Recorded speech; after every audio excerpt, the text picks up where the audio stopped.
कहानी की शुरुआत में हमें बर्लिन दिखता है, जो अपनी तीसरी पत्नी को अलविदा कह रहा था। बर्लिन इस बात को लेकर बहुत उदास था, क्योंकि प्यार कभी उसके हाथ नहीं आया, इसलिए वह उसी चीज में खुश रहना चाहता है जिसमें उसका भाग्य हमेशा साथ देता है, और वो चीज है डकैती। बर्लिन की तीसरी पत्नी उसे छोड़ने के तुरंत बाद वहाँ एक पुलिस की गाड़ी रुकती है, जिसमें बर्लिन की टीम पुलिस के कॉस्ट्यूम पहनकर रेड के लिए तैयार थी। बर्लिन जैसे ही गाड़ी में चढ़ता है, टीम का एक मेंबर उसके हाथ में एक बंदूक थमा देता है। इसके बाद सब मिलकर निकल पड़ते हैं उनके मल्टी मिलियन यूरो की डकैती के मिशन पर। लेकिन बर्लिन और उनकी टीम अब जिस जगह जा रही है वो कोई बैंक या ऑक्शन हाउस नहीं है। वे जा रहे हैं एंटोनियो नाम के एक इंडस्ट्री पति के घर, और यही उनका डकैती का पहला स्टेप है। खैर, गाड़ी से उतरकर जब सब एंटोनियो के घर में दाखिल होते हैं, तब हम बर्लिन की पूरी टीम को एक साथ देखते हैं। टीम में सबसे पहले है केली, जो इलेक्ट्रिकल इंजीनियरिंग में ग्रेजुएशन कर चुकी है और वह एक कुशल हैकर है। लेकिन हैकिंग में जितनी वह दक्ष है, पर्सनालिटी के मामले में उतनी ही शर्मीली है। टीम का दूसरा मेंबर है रॉय। वह एक मास्टर लॉक ब्रेकर है, यानी किसी भी तरह के लॉक को वह बड़ी आसानी से खोल सकता है। लेकिन रॉय की प्रॉब्लम यह है कि जिस आसानी से वह लॉक खोल सकता है, उतनी ही आसानी से वह पुलिस के हाथ भी लग सकता है। पुलिस के हाथ लगने की चिंता में जब रॉय परेशान था, तभी बर्लिन उसे अपनी टीम में शामिल कर लेता है। इसके बाद है डेमियन, जो कि एक यूनिवर्सिटी प्रोफेसर है। डेमियन डकैती की प्लानिंग में माहिर है, लेकिन उसके मन में कभी कभी थोड़ी गलती भी हो जाती है। टीम का आखिरी मेंबर है ब्रूस। ब्रूस हर काम में कुशल है।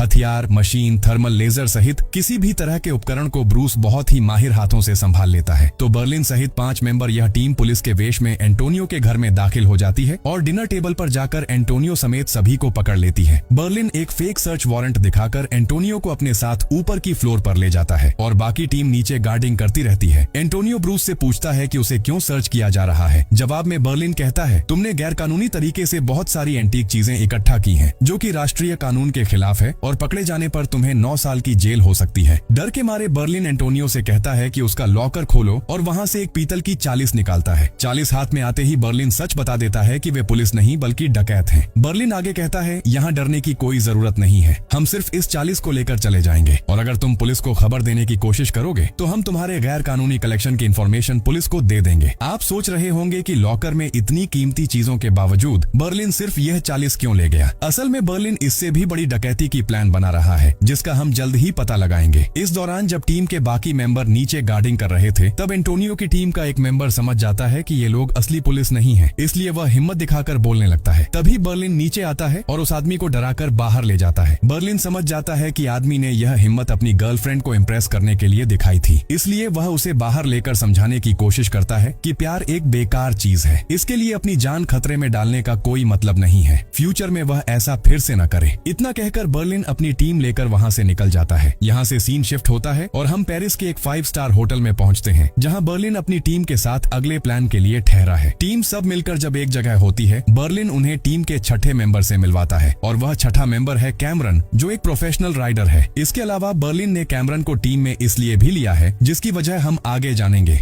हालांकि कैमरन की एक प्रॉब्लम है कि वह ड्रग्स का एडिक्ट है। खैर, कैमरन को सबसे मिलवाने के बाद बर्लिन अपने प्लान पर काम शुरू करता है। वह सबसे पहले डेमियन से कहता है कि पिछली डकैती की 40 को हथौड़े से मोड़ दो। फिर उसे अमोनियम क्लोराइड से भरे एक बॉक्स में डाल दिया जाता है, जिसे डेमियन पहले से लेकर आया था। इससे 40 और भी पुरानी लगने लगती है। बर्लिन सबको बताता है कि इसी एक 40 के जरिए हम 44 मिलियन यूरो की ज्वेलरी चोरी करने वाले हैं। ये ज्वेलरी 34 शहरों से नीलामी के लिए पेरिस के सबसे बड़े ऑक्शन हाउस में लाई जाएगी। लेकिन प्रॉब्लम यह है कि सारी ज्वेलरी एक साथ ऑक्शन हाउस नहीं पहुंचेगी, वो कई फेज में वहां आएगी, और इसी वजह से उन्होंने पेरिस के इस होटल में रुकने का फैसला किया है, क्योंकि उनके होटल के ठीक सामने उसी ऑक्शन हाउस के डायरेक्टर का फ्लैट है, और सिर्फ वही डायरेक्टर जानता है कि सारी ज्वेलरी कब कब ऑक्शन हाउस पहुंचेगी। शुरुआती तैयारी के बाद पूरी टीम आर्कियोलॉजिस्ट के कॉस्ट्यूम में पेरिस की एक चर्च पहुंचती है। ये भी उनके प्लान का ही हिस्सा होता है। बर्लिन चर्च के फादर से कहता है, हम सब सलामांका नाम की एक यूनिवर्सिटी से रिसर्च के लिए आए हैं। हमें पता चला है कि आपकी चर्च के नीचे एक प्राचीन ऐतिहासिक चर्च है, जहाँ कई कीमती अवशेष होने की संभावना है। हम उन्हें ही ढूंढना चाहते हैं। बर्लिन की बातें और उसके रेफरेंसेस देखकर फादर उन्हें चर्च के नीचे ले जाता है। वहाँ वे फादर को भरोसा दिलाने के लिए मेटल डिटेक्टर की एक फेक रीडिंग दिखाते हैं, जिससे फादर को यकीन हो जाता है कि जमीन के नीचे सच में कुछ है। लेकिन पूरी तरह से पक्का करने के लिए फादर गूगल पर बर्लिन और उसकी टीम के बारे में सर्च करता है। मजे की बात यह है कि बर्लिन ने ये बात पहले ही समझ लिया थी, इसलिए उसने केली से पहले ही गूगल पर 63 फेक न्यूज अपलोड करवा दी थी, जिनमें उनकी रिसर्च टीम के बारे में लिखा हुआ था। सब कुछ देखने के बाद फादर बर्लिन और उसकी टीम को चर्च का अंडरग्राउंड इस्तेमाल करने की इजाजत दे देता है। असल में बर्लिन और उसकी टीम का प्लान है कि इस चर्च के अंडरग्राउंड का इस्तेमाल करके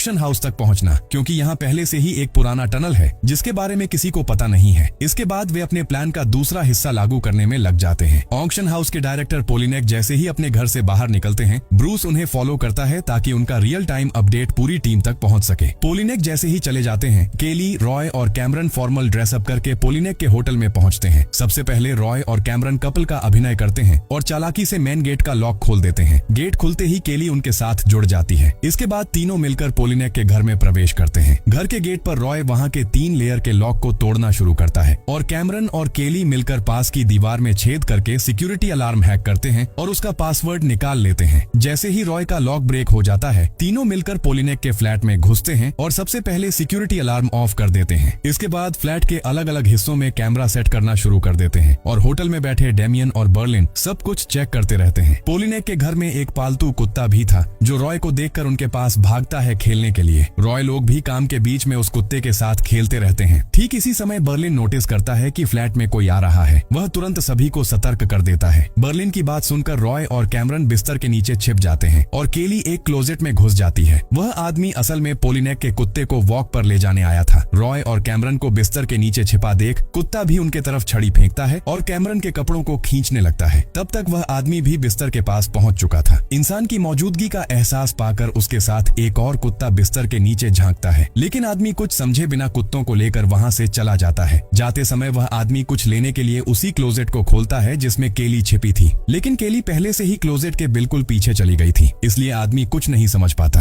खैर, आदमी जाने के बाद टीम जल्दी जल्दी काम खत्म करके अपने होटल लौट आती है। उस रात जब डेमियन उनके सेट किए हुए कैमरों के जरिए पोलिनेक के फ्लैट पर नजर रख रहा था, तब बर्लिन की नींद टूट जाती है। वह उठकर देखता है कि डेमियन अकेले बैठकर उसका बनाया हुआ रोबोट टेस्ट कर रहा है। बर्लिन उसे आराम करने के लिए कहता है और फिर मॉनिटर पर नजर बनाए रखता है। एक समय वह देखता है कि पोलिनेक की पत्नी रात में उठकर किताब पढ़ रही है और अकेले में गाना सुन रही है। यह देखकर बर्लिन की जिज्ञासा बढ़ जाती है। वह पोलिनेक की पत्नी को फॉलो करना शुरू कर देता है। बर्लिन देखता है कि पोलिनेक की पत्नी रात में ही रेडी होकर बाहर निकल रही है। बर्लिन भी तब निकल पड़ता है और उसे फॉलो करते हुए एक बार में पहुंच जाता है। बार में पहुंचकर पोलिनेक की पत्नी अपने एक दोस्त के कहने पर गाना भी गाती है। वहीं बर्लिन को पता चलता है कि पोलिनेक की पत्नी का नाम कैमिला है। गाना खत्म होने के बाद कैमिला पेरिस के और कुछ जगहों पर घूमकर सुबह के वक्त फिर घर लौट आती है। कैमिला की इस चंचलता को देखकर बर्लिन उसके प्रति धीरे धीरे आकर्षित होने लगता है। वहीं अगले दिन सुबह फादर आने से पहले बर्लिन की टीम उस चर्च के अंडरग्राउंड में 40 को दबा देती है। फिर फादर के आने के बाद फादर के सामने वे उसे फिर से खोदते हैं। चर्च के अंडरग्राउंड में इतनी कीमती चीजें देखकर फादर बहुत खुश हो जाता है और उन्हें और जोर शोर से काम करने की परमिशन देता है। परमिशन मिलने के बाद टीम अपने सभी उपकरण वहां ले आती है और उस अंडरग्राउंड टनल को ढूंढकर उसके रास्ते से सीधे ऑक्शन हाउस के बिल्कुल पास पहुंच जाती है। वहां लेजर मेजरमेंट करके खुदाई शुरू हो जाती है। टीम के बाकी मेंबर खुदाई कर रहे होते हैं। तब बर्लिन रॉय को साथ लेकर उस बार के सामने जाता है जहां कैमिला पिछले रात आई थी। बार के सामने एक कार में बैठकर बर्लिन रॉय को कैमिला के बारे में बता रहा होता है। तभी वह देखता है कि कैमिला वहां आ रही है। यह देखकर वह कैमिला के पीछे पीछे बार में जाता है और 2 मिनट बाद रॉय भी वहां पहुंच जाता है। दोनों मिलकर ऐसे प्लान बनाते हैं कि कैमिला को समय न मिले ताकि उसका ईगो चोट खाए और वह उनके पास बात करने के लिए पागल हो जाए। लेकिन हकीकत में कैमिला उनकी परवाह किए बिना वहां से निकल जाती है। खैर, अगले दिन सुबह जब सब चर्च के अंडरग्राउंड में खुदाई कर रहे थे, तब फादर वहां 2 बॉडीगार्ड्स के साथ आता है और कहता है कि हाल ही में मिली 40 को वह अपने साथ स्पेन ले जाना चाहता है और पेशेवर लोगों को दिखाना चाहता है। लेकिन डेमियन उसे बिल्कुल छोड़ना नहीं चाहता, क्योंकि वह जानता है कि अगर पेशेवर लोग इसे देखेंगे तो तुरंत समझ जाएंगे कि यह फेक है। इसलिए वह सेफ्टी को लेकर बहाने बनाने लगता है।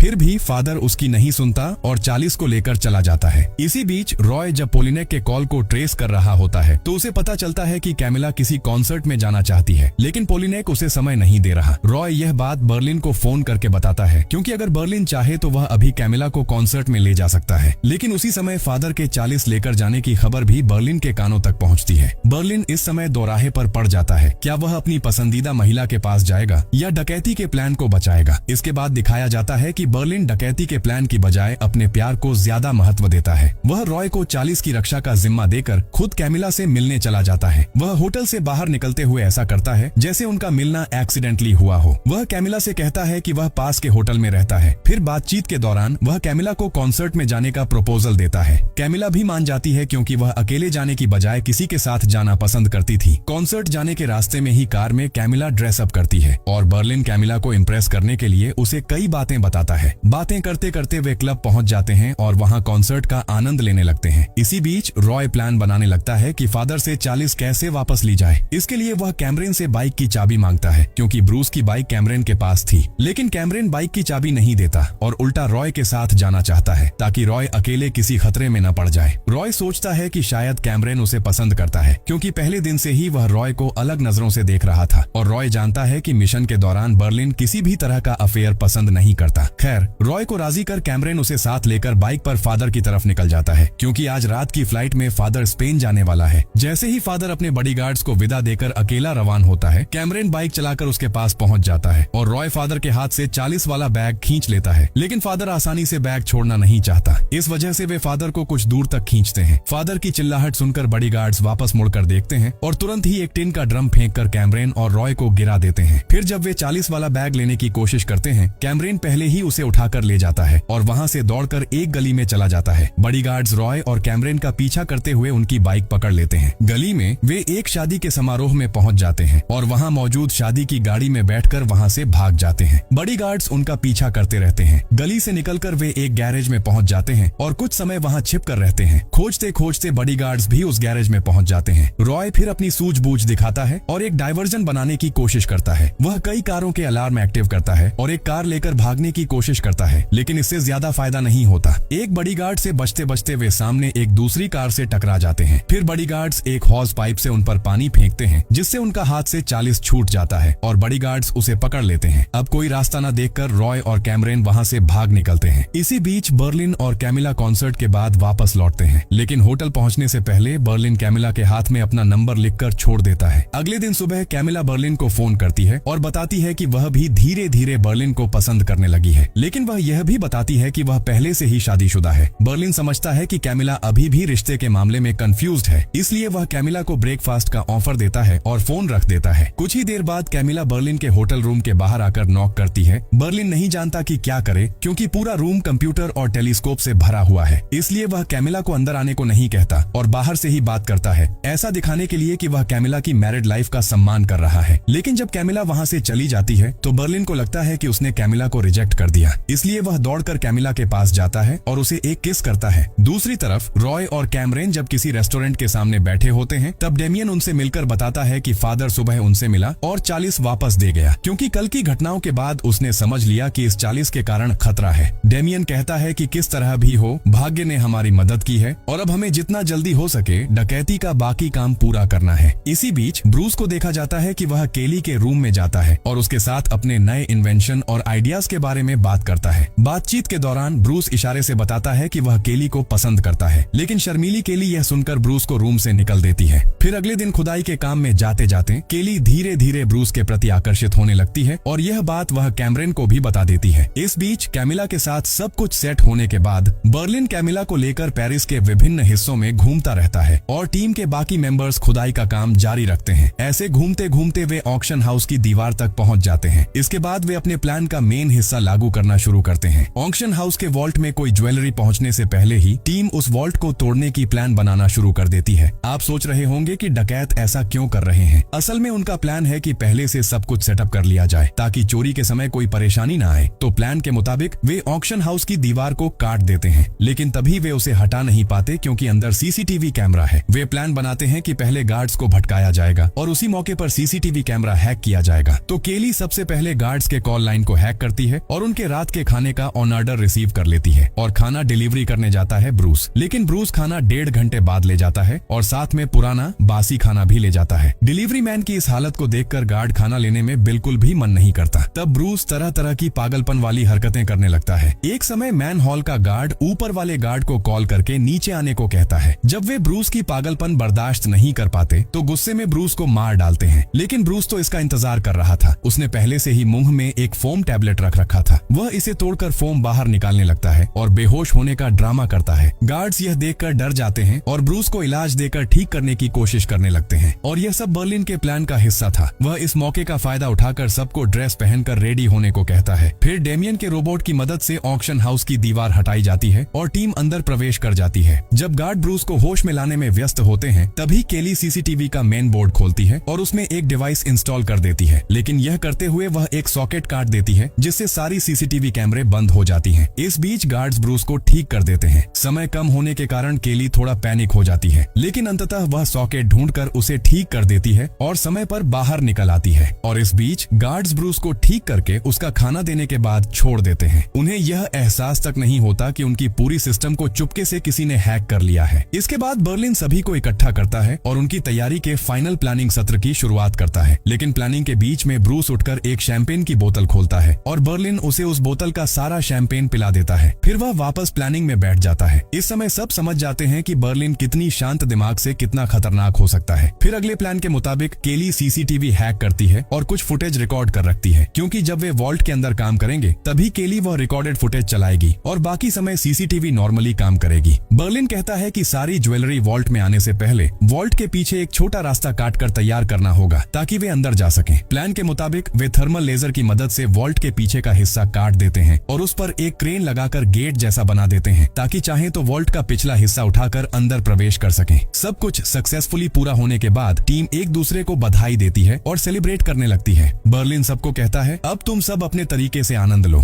सारी ज्वेलरी आने के बाद हम अपने फाइनल मिशन पर उतरेंगे। फिर सबको छुट्टी देते हुए बर्लिन कैमिला के साथ मिलता है और रेस्तरां में डिनर करने जाता है, लेकिन तभी पोलिनेक वहां आ जाता है और कैमिला डर जाती है। बर्लिन तब कैमिला को आश्वस्त करता है और कहता है कि वह उसे पोलिनेक के साथ बिजनेस क्लाइंट के रूप में मिलाए। परिचय देने के बाद बर्लिन खुद एक ईगोस्टिक क्लाइंट का ड्रामा करता है और वहां से चला जाता है। लेकिन पोलिनेक के जाने के बाद बर्लिन फिर कैमिला से मिलता है और पेरिस के बाहर घूमने का प्लान बनाता है। इसी बीच डेमियन, कैमरन, रॉय, ब्रूस और केली जब साथ डिनर कर रहे होते हैं तब डेमियन की पत्नी उसे फोन करती है और तलाक की बात कहती है। उसका कारण यह होता है कि डेमियन उसे समय नहीं देता। फोन पर यह सुनकर डेमियन बहुत दुखी हो जाता है। वह सब कुछ ठीक करने की कोशिश करता है, लेकिन उसकी पत्नी कुछ नहीं सुनती और फोन रख देती है। होटल में और कोई यह नहीं समझ पाता, लेकिन कैमरन समझ जाता है कि शायद डेमियन की पत्नी ने कुछ कहा, इसलिए वह बाकी टीम को घूमने भेज देता है और खुद डेमियन के पास होटल में चला जाता है। होटल में जाकर वह डेमियन को समझाता है कि प्यार ऐसा ही होता है, हर रिश्ता कहीं न कहीं खत्म हो जाता है, इसलिए इसके लिए ज्यादा दुखी मत हो। प्यार को संक्षिप्त समय के लिए सुखद यादों की तरह याद करो। उन यादों को संभाल कर दुखद दिनों में भी खुलकर जी सकते हो। इसी बीच ब्रूस, रॉय और केली जब साथ घूम रहे होते हैं तब ब्रूस पूछता है कि रॉय ने उसकी बाइक का क्या किया। रॉय जवाब देता है कि फादर से 40 उठाने जाते समय फादर के गार्ड्स ने वही बाइक वहीं छोड़ दी। यह सुनकर ब्रूस बहुत परेशान हो जाता है, क्योंकि उसने यह बाइक रेंट पर ली थी।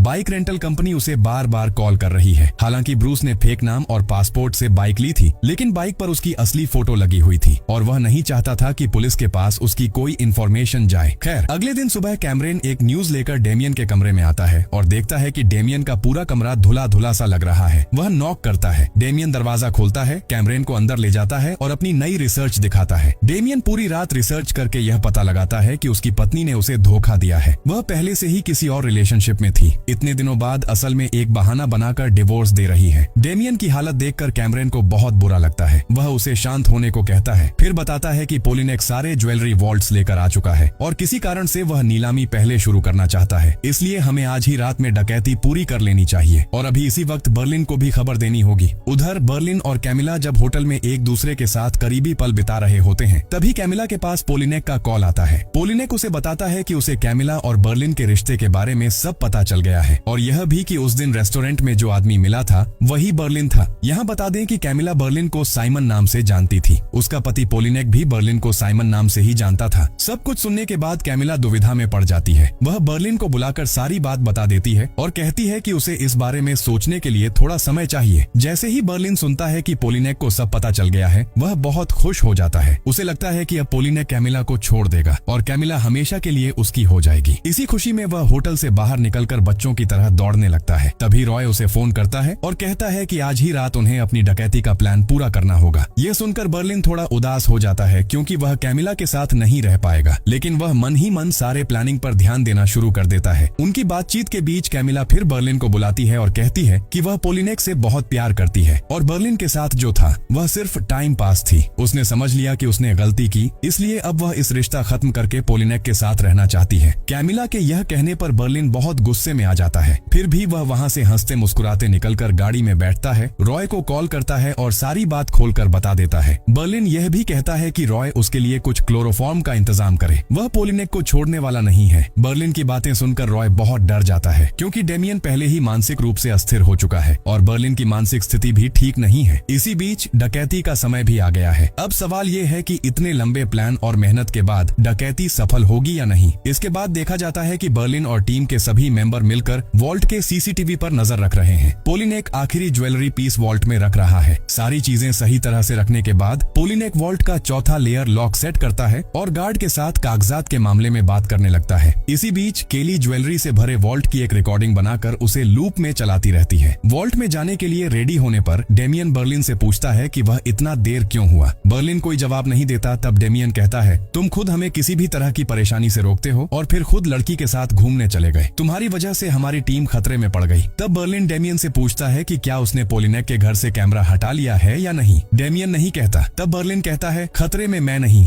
बल्कि तुमने फंसाया। अब ध्यान से इस काम को खत्म करो, कैमरे की बात मैं देख लूंगा। यह कहते ही टीम सभी वॉल्ट में प्रवेश कर ज्वेलरी बैग्स भरने लगती है। पोलिनेक अभी भी बाहर खड़ा कागजों पर सील मार रहा होता है। ज्वेलरी बैग्स भरते समय डेमियन और बर्लिन के बीच बात बात में झगड़ा होता है। एक समय बर्लिन डेमियन की पत्नी का मामला उठाता है तो डेमियन गुस्से में बर्लिन को मारने आता है। इस वजह से डेमियन के हाथ से ज्वेलरी गिरती है और वॉल्ट में एक आवाज होती है। ये सुनकर पोलिनेक थोड़ा शक करता है। वह गार्ड को वॉल्ट खोलकर चेक करने को कहता है, लेकिन गार्ड कहता है कि वॉल्ट एक बार लॉक होने के बाद अगले 15 मिनट तक नहीं खोला जा सकता। तब पोलिनेक कहता है कि वॉल्ट खोलने की जरूरत नहीं है, बल्कि वॉल्ट के पीछे का हिस्सा खोलो। इस बीच केली पोलिनेक की सारी बातें सुन लेती है और टीम को सावधान कर देती है। फिर कैमरन और ब्रूस बाहर जाकर वॉल्ट के पीछे का गेट सेट कर देते हैं और कंक्रीट की दीवार भी लगा देते हैं। गार्ड के वहां पहुंचने से पहले केली फिर से सीसीटीवी ठीक कर देती है। सब कुछ ठीक तरह से होने के बाद पोलिनेक वहां से चला जाता है। पोलिनेक के जाने के बाद डेमियन कहता है, यही मेरी आखिरी डकैती है। इसके बाद मैं बर्लिन के साथ कोई भी डकैती नहीं करूंगा। सब कुछ ठीक होने के बाद वे डकैती खत्म करके वहां से निकल जाते हैं। इसके बाद डेमियन, कैमरन, केली और ब्रूस मिलकर वॉल्ट के बैकडोर की दीवार और स्लैब आदि सब कुछ पहले जैसी स्थिति में रख देते हैं और सीसीटीवी की रिकॉर्डिंग मिटाने के लिए वे एक डायवर्जन क्रिएट करते हैं। पूरे सिस्टम में भारी लोड डालकर सिस्टम को बर्न कर देते हैं। फिर इसका फायदा उठाकर वे सीसीटीवी के सिस्टम बॉक्स से अपना डिवाइस निकाल लेते हैं। इसी बीच रॉय और बर्लिन पोलिनेक के घर जाते हैं। रॉय लॉक खोलने के बाद बर्लिन अंदर जाकर पोलिनेक के सामने क्लोरोफॉर्म पकड़ता है, जिसके कारण पोलिनेक बेहोश हो जाता है। इसके बाद वे दोनों मिलकर सारे कैमरे हटा देते हैं। पोलिनेक को क्लोरोफॉर्म देते देखकर रॉय थोड़ा डर जाता है। वह बर्लिन से कहता है, सब कुछ थोड़ा ज्यादा हो रहा है। एक लड़की के लिए तुम पूरी टीम को खतरे में डाल रहे हो। इस पर बर्लिन कहता है, मुझे कोई बात नहीं कहेगा, मैं जो कर रहा हूँ समझ कर रहा हूँ। फिर बर्लिन रॉय को होटल भेज देता है और खुद पोलिनेक का फोन और गाड़ी की चाबी लेकर निकल पड़ता है। वह पोलिनेक की एक गाड़ी लेकर उसके जीपीएस में सेव एक लोकेशन पर जाता है। वह लोकेशन पोलिनेक का एक गेस्ट हाउस है। वह वहां जाकर एक ज्वेलरी टैग खोलता है और उसके अलग अलग हिस्से कमरे में फैला देता है, ताकि चोरी की जांच में पोलिनेक सबसे पहले फंसे। काम खत्म करने के बाद वह सब कुछ पोलिनेक के घर में ठीक जगह पर रख देता है। इसी बीच डेमियन अपने कमरे में बैठकर ज्वेलरी को टिन बॉक्स में सील करता रहता है। उधर रात में ब्रूस केली के पास आता है और उसे अलग बुलाकर कहता है, बर्लिन ने हमें कल सुबह ही होटल छोड़ने को कहा है, लेकिन मेरा पासपोर्ट की फोटो तो बाइक रेंटल कंपनी के पास है, हमें किसी भी तरह इसे डिलीट करना होगा। केली को समझाकर ब्रूस बहुत चालाकी से बाहर निकलता है और बाइक रेंटल कंपनी के ऑफिस पहुंच जाता है। ऑफिस में जब केली सब कुछ हैक करने जाती है, तभी वहां मौजूद एक गार्ड ब्रूस की मौजूदगी का पता लगा लेता है। जब गार्ड ऊपर आने लगता है तो किसी चारे के रूप में केली नए कर्मचारी का ड्रामा करने लगती है। मजेदार बात यह है कि बाकी सभी लोग केली की बात पर यकीन भी कर लेते हैं। वह सबको बताती है कि इनवॉइस में कोई प्रॉब्लम ठीक करने के लिए वह थोड़ी देर पहले यहाँ आई है। जब सब उसके साथ परिचित होने की कोशिश कर रहे होते हैं, केली कंप्यूटर पर ब्रूस के पासपोर्ट की फोटो ढूंढकर उसे डिलीट करने की कोशिश करती है। ब्रूस वहीं केली के पैरों के पास बैठा होता है, लेकिन किसी प्रॉब्लम के कारण पासपोर्ट का फाइल डिलीट नहीं हो रहा था। जब गार्ड को यह पता चलता है तो वह केली की मदद करने के लिए कंप्यूटर को रिस्टार्ट करने आता है और तभी वह देखता है कि ब्रूस वहीं केली के पैरों के पास बैठा है। और इसी सस्पेंस के साथ पहला सीजन यहीं खत्म होता है। अब सवाल ये है, केली और ब्रूस पकड़े जाएंगे या नहीं? एक सफल डकैती के बाद भी क्या वे अपने देश वापस जा पाएंगे? इन सभी सवालों के जवाब जानने के लिए आपको इस सीरीज का अगला वीडियो जरूर देखना होगा।